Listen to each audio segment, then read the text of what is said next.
Coucou! Alors, j'avais envie de faire un petit partage parce que je suis en train d'écrire un livre, d'écrire mon livre sur mon histoire. Alors, pour le moment, l'intention, c'est vraiment déjà de replonger un petit peu dans mon histoire pour me permettre d'y voir un peu plus clair. Et puis, on verra en fait si je le publie ou pas. Mais ça part vraiment et puis de transmettre aussi à mes enfants. Ça part de là. Et je suis en train c'est un livre autobiographique, et je suis en train de me remémorer en fait la période où je suis rentrée d'Athènes et où j'ai travaillé dans l'assurance. Et tout d'un coup, je me dis, mais bien sûr, en fait, c'est incroyable comment ce que l'on vit aujourd'hui est complètement en lien avec ce que j'ai vu en fait du fonctionnement de l'assurance. Quand j'étais chez Generali, je suis rentrée en fait chez Generali en 2009. Donc je cherchais du boulot, j'arrivais pas à en trouver, et donc du coup ma sœur étant dans les assurances, eh bien elle m'a fait rentrer chez Generali. Enfin, j'ai passé les entretiens, tout ça, mais voilà. Et j'étais au départ dans un secteur, dans un département innovation sur un super projet qui avait pour vocation d'assurer des communautés. Mais ce qui est très drôle, c'est que donc j'ai passé un an à travailler sur ce sujet, à identifier des communautés. Et au moment de lancer, alors qu'on avait quand même dépensé pas mal d'argent là-dessus, eh bien, les personnes haut placées dans l'entreprise ont finalement coupé le projet parce que sous prétexte qu'il y avait trop de risques en fait. Donc c'est génial, tu es dans l'innovation, tu es là pour justement tester de nouveaux concepts, tester peut-être une façon de revisiter en fait les idées reçues, et puis finalement on te dit bah non, ça va pas marcher parce que ça coûte trop cher. Bah oui, ça coûte trop cher parce que le principe, et c'est là où je veux en venir, le principe même en fait de l'assurance, c'est d'assurer des risques qui ont le moins de risques en fait d'arriver.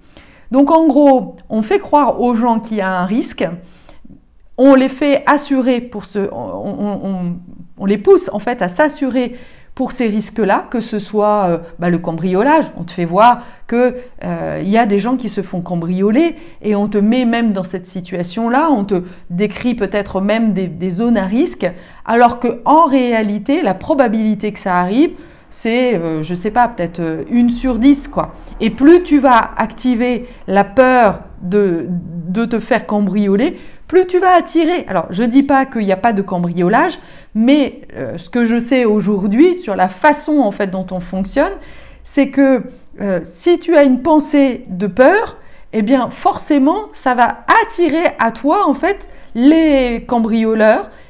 Parce que voilà, c'est comme ça en fait, c'est énergétique en fait.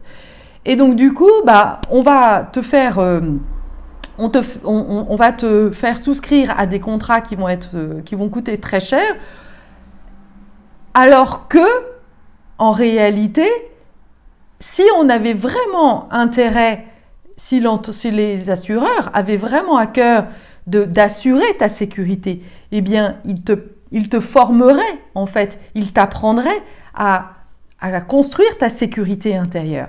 Et c'est ça, moi, mon chemin en fait. Mon chemin, ça a été de me dire, j'ai peur, je suis Ennéagramme 6, je te rappelle, donc la peur, ça fait partie de mes gros dossiers.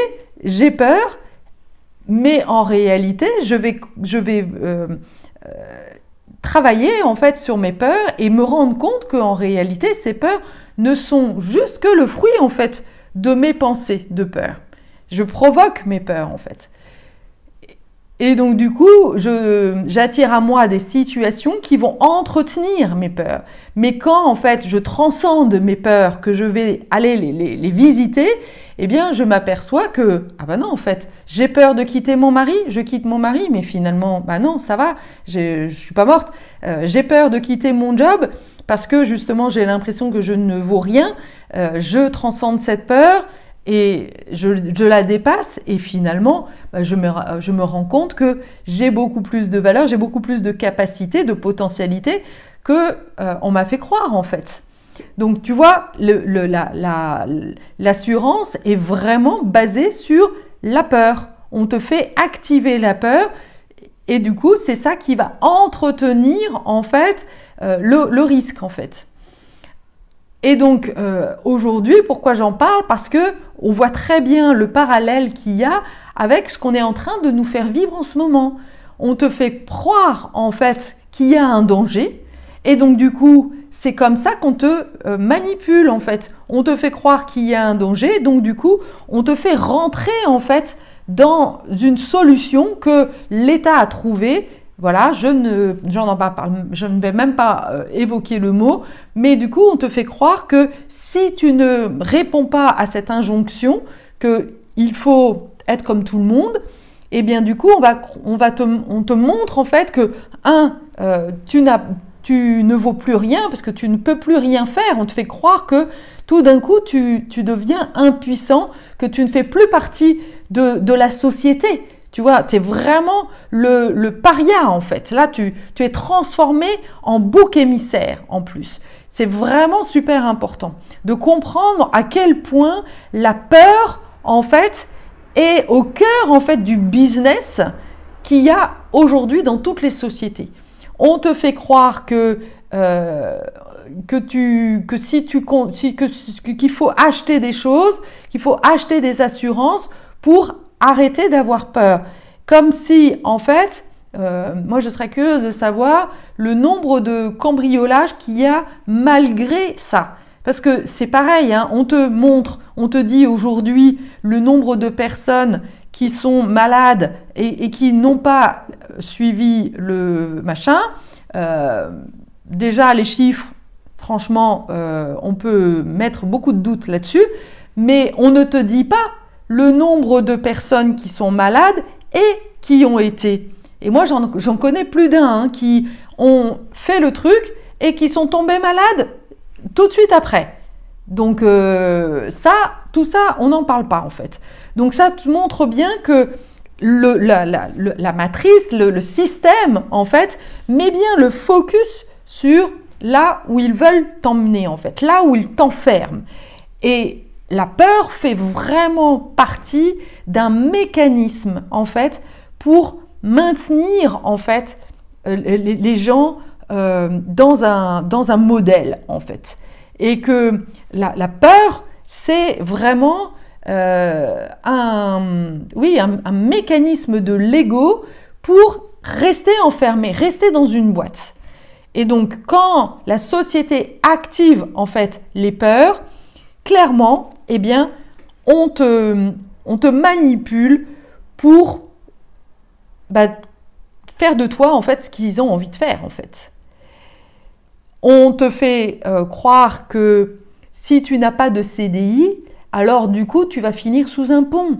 On te fait croire, on te fait bien montrer en fait le nombre de personnes qui sont sans abri parce que, bien oui, ils sont sans abri parce que eux n'ont pas fait le choix en fait d'être des esclaves du CDI parce qu'ils n'ont pas fait d'études. Alors du coup, bien tu comprends que si tu ne fais pas d'études, alors du coup tu vas te retrouver, tu ne vas pas être en mesure d'avoir des CDI. C'est vraiment toutes les histoires qu'on te raconte, hein, comme ça, de manière complètement insidieuse.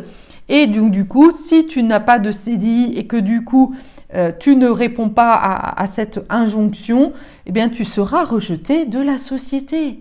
Mais oui, et là, on te fait croire que si tu ne fais pas comme tout le monde, si tu ne veux pas faire comme tout le monde, te faire le truc, alors du coup, tu n'auras plus le plaisir d'aller au restaurant. Et alors là, c'est super intéressant parce qu'on voit en fait le lien entre l'activation de la peur et le désir.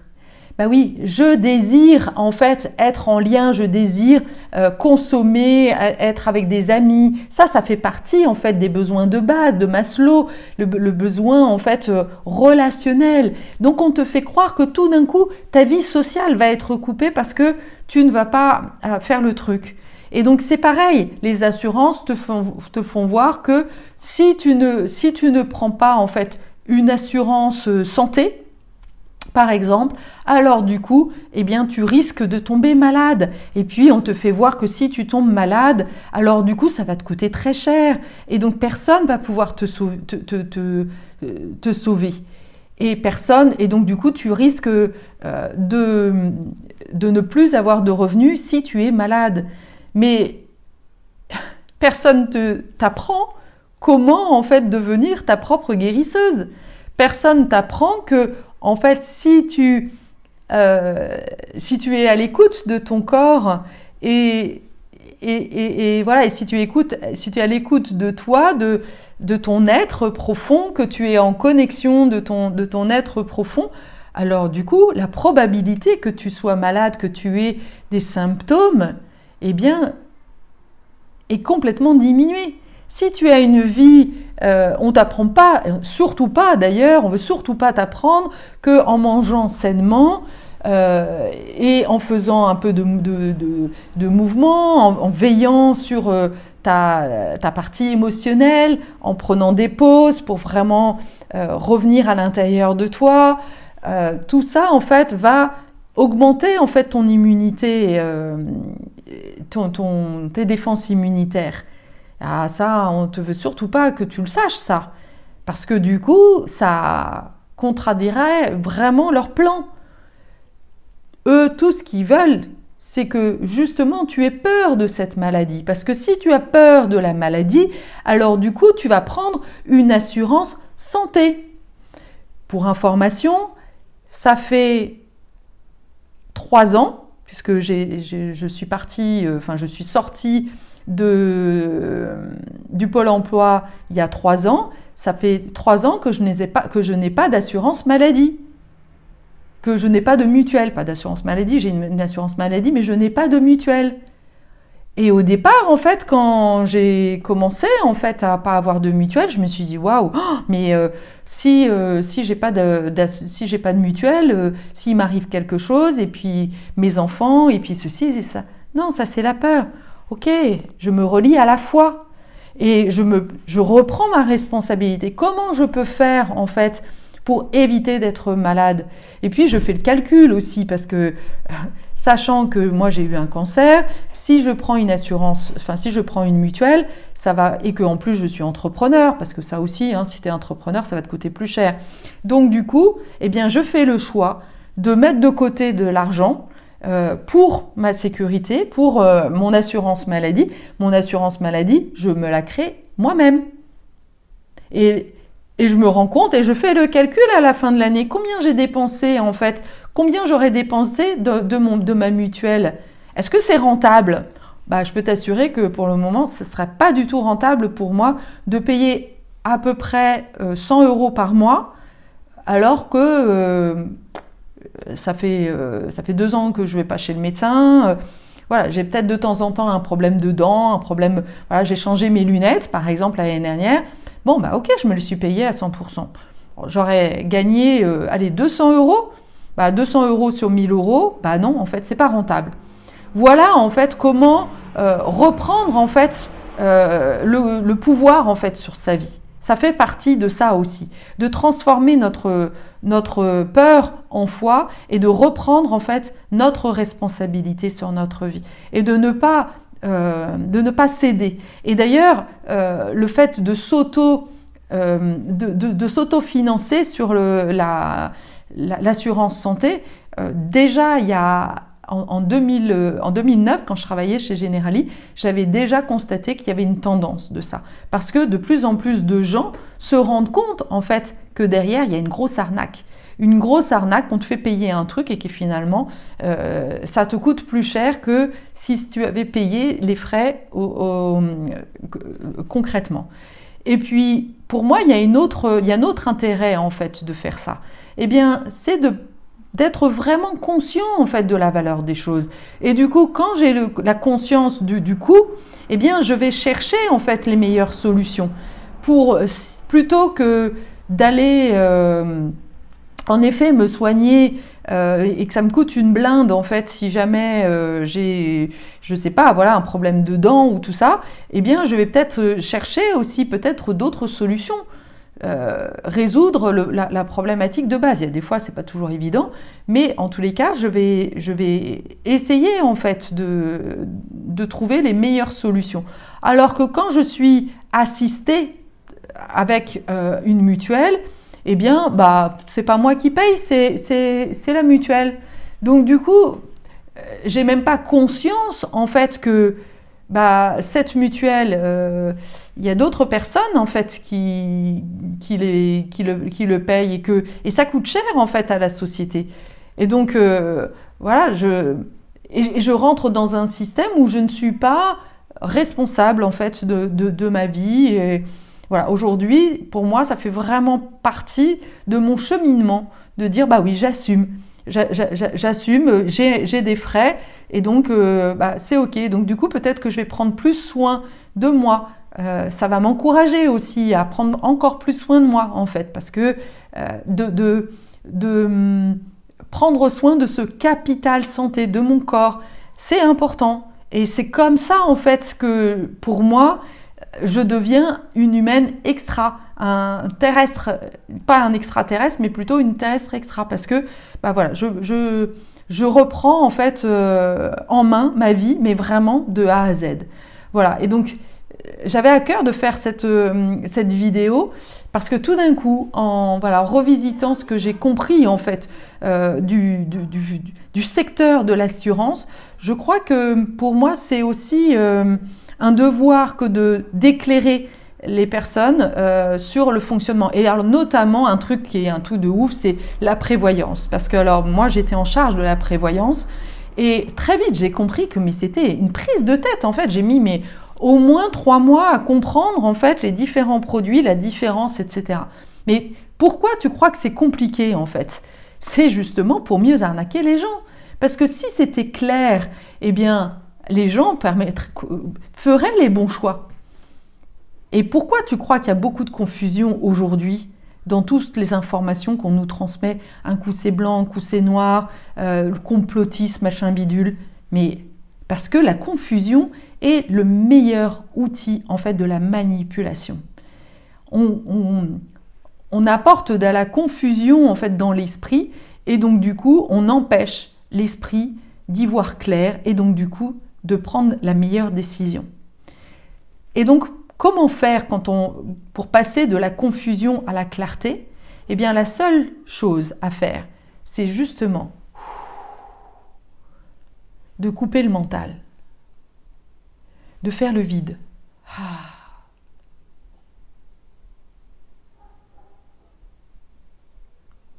Ou en tous les cas, alors de faire le vide et à la fois, la première des choses, la première des étapes, c'est ok, j'écoute à l'intérieur de moi, j'écoute justement toutes mes pensées. Est-ce que j'ai des pensées de joie? Est-ce que j'ai des pensées de choses heureuses? Ou est-ce que je suis en train de me ressasser des idées noires? Déjà là, j'ai des informations. Et puis, j'essaie de trouver des activités où je reviens à mon corps, je reviens à là, ici et maintenant. Donc peut-être, moi, je sais qu'une de mes pratiques, c'est d'aller dans la nature. Je me relie à la nature et j'essaye d'être de plus en plus en gratitude avec ce qui est là. Et essayer de calmer un peu plus mon mental. Ou la danse. La danse, pour moi, est un moyen, est vraiment le lieu, l'endroit où, voilà, quand j'ai la musique qui mobilise justement mon cerveau et donc du coup là j'ai des idées en fait. C'est vraiment l'intuition ou l'émergence des pensées et là du coup tu peux prendre les bonnes décisions parce que là tu es vraiment en connexion avec ton être, avec ton moi profond, avec ton toi supérieur. non pas avec toutes les idées de ton mental, toutes les peurs en fait de ton mental. Si tu prends la décision, si tu prends une décision avec la peur, tu peux être sûr que tu ne prends pas la bonne décision. Si tu prends la décision d'amour de toi, en fait, une décision qui est basée sur l'amour, alors du coup, tu prends une bonne décision. Mais c'est pas toujours évident, en fait, de faire la distinction, parce que tu peux te dire, mais oui, c'est l'amour de moi, en fait, que de me protéger, de prendre une assurance pour ceci et cela. Non, tu vois bien qu'elle est activée, en fait, par la peur du lendemain, la peur de l'inconnu. Bah ouais, sauf que, justement, l'enjeu, ça va être d'apprendre, en fait, de traverser l'inconnu. Parce que tu crois quoi? Que la vie va être un long fleuve tranquille, que tu vas pouvoir prévoir de ta vie? C'est une illusion. Et je pense que vraiment, l'étape dans laquelle nous sommes nous invite justement à vivre avec cet inconnu, parce que c'est ça qui nous rend vivants en fait. Si on a peur en fait de l'inconnu, et Dieu sait si j'ai été emprisonnée là-dedans, et je vois qu'aujourd'hui, voilà, j'ai tellement dépassé de peur que du coup j'ai la foi, j'ai confiance dans l'avenir, j'ai confiance que la vie me veut du bien. Mais c'est aussi parce que j'ai changé ma façon de voir les choses, que j'ai été vraiment, que j'ai travaillé dans mes profondeurs, que je suis allée à la profondeur de mon être pour comprendre d'où venaient en fait tous ces schémas-là et que je m'en suis libérée. Voilà, j'espère vraiment que cette vidéo t'aidera justement à y voir plus clair, à faire les meilleurs choix. Et du coup, n'hésite pas à t'abonner à ma chaîne, à mettre des petits commentaires parce que c'est toujours encourageant, que ça te plaise pas, c'est ok. Mais voilà, j'aime aussi cette interaction.